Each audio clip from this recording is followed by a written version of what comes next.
ചെമ്പനീർ പൂവിൻ്റെ ഒരു പുതുപുത്തൻ എപ്പിസോഡിലേക്ക് എല്ലാവർക്കും സ്വാഗതം. ഇന്നത്തെ എപ്പിസോഡിൽ നിങ്ങൾ കാണാൻ പോകുന്നത് സച്ചി വർഷയുടെ അമ്മയായ മഹിമയെ പഞ്ഞിക്കിടുന്നു. ആ ഒരു ഇൻട്രസ്റ്റിംഗ് എപ്പിസോഡിലേക്ക് നമുക്ക് പോയാലോ? രാവിലെ തന്നെ വീട്ടിൽ അടുക്കളയിൽ ജോലി ചെയ്യുകയാണ് നമ്മുടെ രേവതി. വർഷയ്ക്കാണെങ്കിൽ ഭയങ്കര പരാതിയാണ് നമ്മുടെ ശ്രീകാന്തിൻ്റെ കൂടെ വർഷയ്ക്ക് ഒട്ടും ടൈം സ്പെൻഡ് ചെയ്യാൻ കഴിയുന്നില്ല എന്ന്. ശ്രീകാന്ത് എപ്പോഴും ജോലിക്ക് പോകുന്നു, വർഷ ഡബ്ബിങ്ങിന് വേണ്ടി പോകുന്നു, ശ്രീകാന്തിനെ കാണാൻ പറ്റുന്നില്ല, ഒരുമിച്ച് വൈകുന്നേരം വരുന്ന സമയം മാത്രമാണ് രണ്ടുപേരും ഒരുമിച്ചുള്ളത് എന്നൊക്കെ. ആ ഒരു പരാതി തീർക്കാൻ വർഷ തന്നെ സ്വയമേ ഒരു തീരുമാനമെടുത്തു, നമ്മുടെ ശ്രീകാന്തിൻ്റെ ഹോട്ടലിലേക്ക് ഷെഫായി ജോലിക്ക് പോകാൻ. അങ്ങനെ നമ്മുടെ വർഷ ശ്രീകാന്തിൻ്റെ ഹോട്ടലിലേക്ക് ശ്രീകാന്തിൻ്റെ അസിസ്റ്റൻ്റ് ഷെഫായി ജോലിക്ക് പോവുകയാണ്. അതിനിടയ്ക്ക് ഡബ്ബിങ്ങിൻ്റെ ജോലിയും ചെയ്യുന്നുണ്ട്. അപ്പോൾ ഇത് നമ്മുടെ മഹിമ അറിയുന്നു. മഹിമയുടെ നമ്മുടെ വർഷ തന്നെയാണ് പറഞ്ഞത്, അമ്മേ ഞാൻ ശ്രീകാന്തിൻ്റെ കൂടെ ഹോട്ടലിൽ ജോലിക്ക് പോവുകയാണ്. മഹിമയ്ക്കാണെങ്കിൽ അതൊട്ടും തന്നെ ഇഷ്ടപ്പെട്ടിട്ടില്ല. മഹിമയുടെ ഒറ്റ മോളാണല്ലോ വർഷ. അപ്പോൾ ഈ മോളെ ഇങ്ങനെ കഷ്ടപ്പെടുത്തുന്നത് മഹിമയ്ക്കാണെങ്കിൽ ഒട്ടും സഹിക്കാനാവാത്ത കാര്യമാണ്. മഹിമ ഇത് കേട്ട പാതി കേൾക്കാത്ത പാതി നേരെ നമ്മുടെ രവീന്ദ്രൻ്റെ വീട്ടിലേക്ക് വരികയാണ്. അവിടെ ചെന്നപ്പോൾ രവീന്ദ്രൻ പറയുന്നുണ്ട്, ആ മഹിമേ എന്തു പറ്റി, എന്തൊക്കെയുണ്ട് വിശേഷം, സുഖമല്ലേ, മധുസൂദനെയും കൂടെ കൂട്ടാമായിരുന്നു, എന്താ വന്ന കാര്യം എന്നൊക്കെ ചോദിക്കുന്നുണ്ട്. അപ്പോൾ മഹിമ ആദ്യം ചിരിച്ചുകൊണ്ട് പറയുന്നുണ്ട്, ആ സുഖമാണ് എന്നൊക്കെ. എന്നിട്ട് വീണ്ടും നമ്മുടെ മഹിമ പറയാണ്, എന്നാലും നിങ്ങൾ ഇത് ചെയ്തത് വലിയ തെറ്റായിപ്പോയി. എൻ്റെ മകളെ നിങ്ങൾക്ക് ഇത്രയും നിവർത്തി ഇല്ലായിരുന്നുവെങ്കിൽ എൻ്റെ മകളെ നിങ്ങൾക്കുണ്ടായിരുന്നോളോ ജോലിക്ക് വിടാനായിട്ട്? അവൾ വേണോ ഇനി ജോലി ചെയ്ത് നിങ്ങളുടെ കാര്യം നോക്കാനായിട്ട്? അപ്പോൾ ഇതൊന്നും മനസ്സിലാവാതെ രവീന്ദ്രൻ ഇങ്ങനെ അമ്പരന്ന് നോക്കുന്നുണ്ട്. രവീന്ദ്രൻ എന്നിട്ട് ചോദിക്കുകയാണ് മഹിമയോട്, മഹിമ എന്താണ് പറയുന്നത്, ഞങ്ങൾക്കൊന്നും മനസ്സിലായില്ല, വർഷ എവിടെ ജോലിക്ക് പോയെന്നാണ് നിങ്ങളീ പറയുന്നത്? അപ്പോൾ വീണ്ടും നമ്മുടെ മഹിമ പറയാണ്, രവിയേട്ട എന്തായാലും നിങ്ങൾ ഈ ചെയ്തത് വളരെ മോശമായി പോയി. നിങ്ങൾക്ക് നിങ്ങളുടെ ബാക്കി കുടുംബത്തിലുള്ള ആൾക്കാരെ നോക്കണമെങ്കിൽ എൻ്റെ മോള് ജോലിക്ക് പോയിട്ട് വേണോ കൊണ്ടുവരാനായിട്ട്? അപ്പോൾ ഇതൊക്കെ കേട്ടപ്പോൾ നമ്മുടെ രവീന്ദ്രന് വല്ലാത്ത ദേഷ്യമായി. രവീന്ദ്രൻ പറയുന്നുണ്ട്, നിങ്ങൾ എന്തോന്നാണ് പറയുന്നത്, എനിക്കൊന്നും മനസ്സിലാവുന്നില്ല, നിങ്ങളെ മോൾ വർഷ എവിടെ പോയെന്നാണ് പറഞ്ഞത്? ആ സമയത്ത് ഇത് കേട്ടുകൊണ്ട് നമ്മുടെ സച്ചിയും അകത്തോട്ട് കയറി വരുന്നുണ്ട്. അപ്പോൾ സച്ചിക്കാണെങ്കിൽ പൊതുവേ നമ്മുടെ മധുസൂദനനെയും വർഷയുടെ അമ്മയായ മഹിമയും കണ്ടുകൂടാം. അപ്പോൾ അവരിത് പറയുന്ന കേട്ടപ്പോൾ സച്ചി ചോദിക്കുന്നുണ്ട്, എന്താ അച്ഛാ പ്രശ്നം, ഇവരെന്തിനാ ഇങ്ങനെ കിടന്ന് സംസാരിക്കുന്ന, അച്ഛനോട് എന്തിനാ ചൂടാവുന്നത്, വർഷ എവിടെ ജോലിക്ക് പോയെന്നുള്ള കാര്യമാണ് മഹിമ പറയുന്നത്. അപ്പോൾ രവീന്ദ്രൻ പറയുന്നുണ്ട്, എന്താ മോനെ എനിക്കറിയില്ല, വർഷ ശ്രീകാന്തിൻ്റെ കൂടെ എവിടെയോ ജോലിക്ക് പോയി, അവൾ ജോലിക്ക് പോയിട്ട് വേണോ നമ്മുടെ ചിലവ് നടത്താൻ എന്നൊക്കെയാണ് മഹിമ പറയുന്നത് എന്നൊക്കെ. അപ്പോൾ നമ്മുടെ സച്ചി മഹിമയോട് ചോദിക്കുന്നുണ്ട്, നിങ്ങൾ എന്താ ഈ പറയുന്നത് വീട്ടിൽ കയറി വന്ന്? അപ്പോൾ രവീന്ദ്രൻ പറയുകയാണ്, വേണ്ട സച്ചി വേണ്ട, ഞാൻ ചോദിച്ചോളാം അവരോട്. എന്നിട്ട് രവീന്ദ്രൻ മഹിമയോട് പറയുന്നുണ്ട്, മഹിമേ എനിക്ക് 3 മരുമക്കളാണുള്ളത്, 3 പേരെയും ഞാൻ ഒരുപോലെയാണ് കാണുന്നത്. അവരാര് ഈ വീട്ടിൽ വേണ്ടിയിട്ട് അധ്വാനിച്ച് കൊണ്ടുവന്നാലും എനിക്കതിൽ സങ്കടമാണ്. കാരണം എനിക്ക് 3 ആമക്കളുണ്ട്, അവരെ അധ്വാനിച്ച് കൊണ്ടുവരുന്നത് തന്നെയാണ് എൻ്റെ സന്തോഷം. അല്ലാതെ നിങ്ങളുടെ മകളെ മാത്രം ഞാനൊരു ജോലിക്ക് വേണ്ടിയിട്ടോ ഒന്നും പറഞ്ഞു വിട്ടിട്ടില്ല. അവളിവിടെ അധ്വാനിച്ച് കൊണ്ടുവന്നിട്ട് ഞങ്ങൾക്ക് ഇവിടെ ആ ഭക്ഷണം കഴിക്കേണ്ട ആവശ്യമില്ല. അവൾക്ക് അവളുടെ ഇഷ്ടത്തിനാണ് അവൾ ജോലിക്ക് പോകുന്നത്. ഇന്ന് വരെ നീ ഏത് ജോലിക്ക് പോകുന്നുണ്ടെന്നോ അല്ലെങ്കിൽ നിനക്ക് ഈ ജോലിക്ക് പോയിട്ട് എത്ര ശമ്പളം കിട്ടുന്നുണ്ടെന്നോ എന്നും ഞാൻ നിങ്ങളുടെ മകളടുത്ത് ചോദിച്ചിട്ടില്ല. ദാ നിൽക്കുന്നുണ്ടല്ലോ രേവതി മോള്, അവളും അധ്വാനിച്ച് തന്നെയാണ് ജീവിക്കുന്നത്. അവൾ ചെറിയൊരു ബിസിനസ് ആണെങ്കിലും അവൾ അതിൽ സംതൃപ്തിയാണ്. കൂടാതെ ദാ ശ്രുതിയും ജോലിക്ക് പോകുന്നുണ്ട് പാർലറിൽ. എന്നിട്ടും ഞാൻ അവരോടൊന്നും ഇതുവരെ നിങ്ങൾക്ക് എത്ര കാശ് കിട്ടിയെന്നോ നിങ്ങൾ എന്തേ ഇവിടെ ഇതൊന്നും തരാത്തതെന്നോ ഒന്നും ഞാൻ ചോദിച്ചിട്ടില്ല. അല്ലെങ്കിൽ ഞാൻ അവരെ അടിച്ച് ഓട്ടിച്ചിട്ടുമില്ല ജോലിക്ക് വേണ്ടിയിട്ട്. ആ സമയത്ത് സച്ചി പറയുകയാണ്, അച്ഛൻ എന്തിനാ ഇത്രയും ഇവരുടെ മുമ്പിൽ താഴുന്നത്? അതിൻ്റെ ആവശ്യമൊന്നുമില്ല, അവർക്ക് പണത്തിൻ്റെ അഹങ്കാരമാണ് അച്ഛ. അവരുടെ മോൾ എവിടെയോ ജോലിക്ക് പോയതിന് അച്ഛൻ എന്ത് പിഴച്ചു? അപ്പോൾ വീണ്ടും നമ്മുടെ ചന്ദ്രമതി സച്ചിയോട് ദേഷ്യപ്പെടുകയാണ്, നീ എന്തിനാ സച്ചി അവരോട് ദേഷ്യപ്പെടുന്നത്? അത് നമ്മുടെ വർഷയുടെ അമ്മയാണ്, അവരിവിടെ വന്നത് നമ്മൾ എന്തെങ്കിലും സഹായിക്കാനായിരിക്കും. നീ എന്തിനാ അവരോട് ദേഷ്യപ്പെടുന്നത്? നീ നിൻ്റെ കാര്യം നോക്കി പോയേ എന്ന് പറഞ്ഞിട്ട് നമ്മുടെ ചന്ദ്ര സച്ചിയോട് ദേഷ്യപ്പെടുകയാണ്. എന്നിട്ട് ചന്ദ്ര മഹിമയോട് പറയുന്നുണ്ട്, മഹിമേ ഒന്നും വിചാരിക്കരുത് കേട്ടോ, അവൻ ഇങ്ങനെയാണ്, അവൻ എന്തെങ്കിലും വായി തോന്നുന്നത് വിളിച്ച് പറയും. അപ്പോൾ മഹിമ പറയുകയാണ്, ഞാൻ വന്നത് നിങ്ങൾക്ക് കുറച്ച് പൈസ തരാനാണ്. ഇവിടെ എന്തെങ്കിലും ബുദ്ധിമുട്ടുണ്ടെങ്കിൽ ഞാൻ കുറച്ച് പൈസ തന്ന് സഹായിക്കാം, അല്ലാതെ എൻ്റെ മോളെ നിങ്ങൾ ഒരിക്കലും ജോലിക്ക് വിടരുത്. എനിക്കും മധുവേട്ടനുമാണെങ്കിൽ വർഷ സ്റ്റുഡിയോയിൽ ജോലിക്ക് പോകുന്നത് പോലും ഇഷ്ടമില്ല. പിന്നെ അവളുടെ ഒരു പാഷൻ അതായതുകൊണ്ടാണ് ഞങ്ങൾ അതിനങ്ങ് സമ്മതിച്ചത്. അല്ലാതെ എൻ്റെ മോളെ ജോലിക്ക് വിടാൻ വേണ്ടിയിട്ട് ഞങ്ങൾക്ക് ആഗ്രഹമൊന്നും ഉണ്ടായിരുന്നില്ല. അപ്പോൾ സച്ചി പറയുകയാണ്, പിന്നെ നിങ്ങൾ വീട്ടിൽ കെട്ടിപ്പിടിച്ച് വെച്ചോളാത്തെന്താ നിങ്ങളുടെ മകളെ? എന്തിനാ നിങ്ങൾ പുറത്തിറക്കിയതും പഠിപ്പിച്ചതും ഒക്കെ? അവളെ ജോലിക്ക് വിടാൻ ഇഷ്ടമില്ല എങ്കിലും. ആ സമയത്ത് ചന്ദ്രമതി സച്ചിയോട് വളരെയധികം മോശമായിട്ട് സംസാരിക്കുന്നുണ്ട്. നീ വല്ലതും പഠിച്ചവനാണോ? നീ വെറും കാർ ഡ്രൈവർ അല്ലേ? നിനക്കെന്തിനാ ഇതിൻ്റെ ഇടയിൽ കാര്യം? നീ നിൻ്റെ കാര്യം നോക്കി പോടാ, ഒരു വിവരമില്ലാത്തവനെന്ന്. അപ്പോൾ രേവതിക്ക് ഇത് കേട്ടിട്ട് സഹിക്കുന്നില്ല. സച്ചിയോടാണെങ്കിൽ രേവതിക്ക് അടക്കാനാകാത്ത സ്നേഹമാണ്. തിരിച്ച് സച്ചിക്കും അങ്ങനെയാണ്. രേവതി ആരെങ്കിലും കുറ്റം പറയുന്നത് കണ്ടാൽ സച്ചിക്കും അത് സഹിക്കൂല. ആ സമയത്ത് രേവതി ചന്ദ്രയോട് പറയുന്നുണ്ട്, അമ്മ എന്താ അങ്ങനെ പറഞ്ഞത്? അമ്മ തന്നെയല്ലേ സച്ചിയേട്ടനെ പ്രസവിച്ചത്, മറ്റാരുമല്ലല്ലോ. അമ്മ തന്നെയല്ലേ അവരെ പഠിപ്പിച്ചത്. ആവശ്യമില്ലാതെ സച്ചിയേട്ടനെ ഒരു കാര്യത്തിനും കുറ്റം പറയരുത് അമ്മേ. സച്ചിയേട്ടൻ എല്ലാവരുടെയും നന്മയ്ക്ക് വേണ്ടി മാത്രമേ ഓരോ കാര്യങ്ങളും ചെയ്യുള്ളൂ. അല്ലാതെ മറ്റൊന്നും ഉദ്ദേശിച്ച് സച്ചിയേട്ടൻ മനസ്സിലൊന്ന് വെച്ച് മറ്റൊന്നും കാണിക്കാറില്ല. സച്ചിയേട്ടന് അതിനറിയത്തുമില്ല എന്നൊക്കെ. അപ്പോൾ ചന്ദ്രമതിയാണെങ്കിൽ രേവതിയോട് ദേഷ്യപ്പെടുകയാണ്. നീ ഒന്ന് വാ അടയ്ക്കടി, നീ വെറും പൂക്കാരിയല്ലേ, പൂ കെട്ടുന്നവള്, നിനക്കെന്താ ഈ കുടുംബത്തിൽ കാര്യം?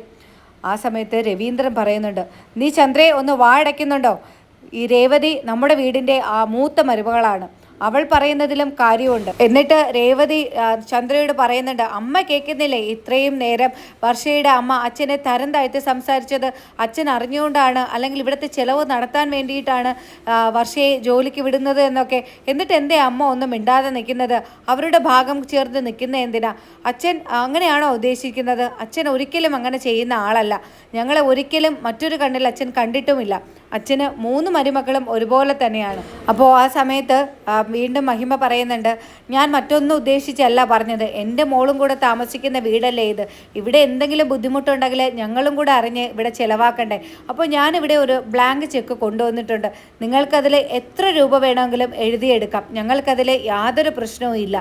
അപ്പോൾ ഇത് കേട്ടപ്പോൾ നമ്മുടെ രവീന്ദ്രൻ പറയുന്നുണ്ട്, അയ്യോ അതിൻ്റെ ആവശ്യമൊന്നുമില്ല.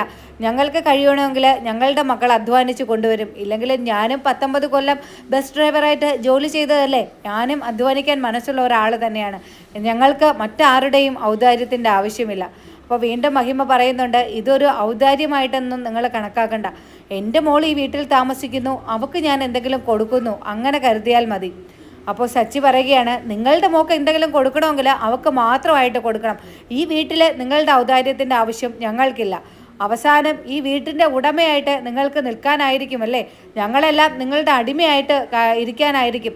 അപ്പോൾ വീണ്ടും നമ്മുടെ മഹിമ പറയുന്നുണ്ട്, അല്ല എൻ്റെ മോളുടെ ഓർത്തിട്ടാണ്. എൻ്റെ മോൾ ഇങ്ങനെ കഷ്ടപ്പെടുന്നത് എനിക്ക് സഹിക്കാനാവുന്നില്ല. അവൾ ശ്രീകാന്തിൻ്റെ കല്യാണം കഴിച്ചതുപോലും ഞങ്ങൾക്ക് ആർക്കും ആദ്യം ഇഷ്ടമുണ്ടായിരുന്നില്ല. പിന്നെ എൻ്റെ മോളെ വിഷമിപ്പിക്കേണ്ടെന്ന് കരുതിയാണ് ഞാനും മധുവേട്ടനോട് പറഞ്ഞ് സമ്മതിപ്പിച്ചത്. എന്നിട്ടും അവൾ ഇങ്ങനെ വീണ്ടും ജോലിക്ക് പോയി കഷ്ടപ്പെടുന്നത് കാണാൻ എനിക്ക് സഹിക്കുന്നില്ല. അതുകൊണ്ടാണ് ഞാൻ ഈ ഒരു ചെക്കുമായി വന്നത്. നിങ്ങൾക്കിതിൽ എത്ര രൂപ വേണമെങ്കിലും എഴുതിയെടുക്കാം. അപ്പോൾ മഹിമ ഇതൊക്കെ പറയുന്ന കേട്ടിട്ട് നമ്മുടെ ചന്ദ്ര മഹിമയോട് പറയുകയാണ്, വർഷയുടെ അമ്മേ, ഞങ്ങൾ ഒരിക്കലും വർഷയെ മറ്റൊരു കണ്ണിൽ കണ്ടിട്ടില്ല. ഇവിടെ ഞങ്ങൾക്കറിയാലോ നിങ്ങൾ വലിയൊരു കുടുംബത്തിലുള്ളതാണ്, അവിടെ നിന്ന് വന്നതാണ് നമ്മുടെ വർഷയും ശ്രുതിയൊക്കെ എന്ന്. അവരെ കൊണ്ട് ഞാനൊരു ജോലി പോലും ഈ വീട്ടിൽ ചെയ്യിപ്പിക്കില്ല. ഞാൻ പൊന്നുപോലെയാണ് നോക്കുന്നത് എന്നൊക്കെ.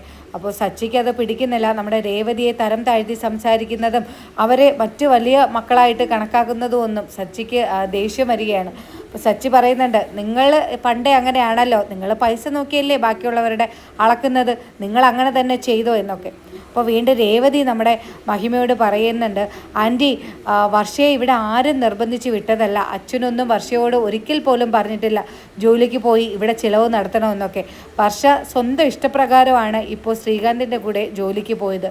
വർഷ എന്നോട് കഴിഞ്ഞ ദിവസം പറഞ്ഞതാണ്, ശ്രീകാന്തുമായിട്ട് വർഷയ്ക്ക് കുറേ സമയം സ്പെൻഡ് ചെയ്യാൻ കഴിയുന്നില്ല.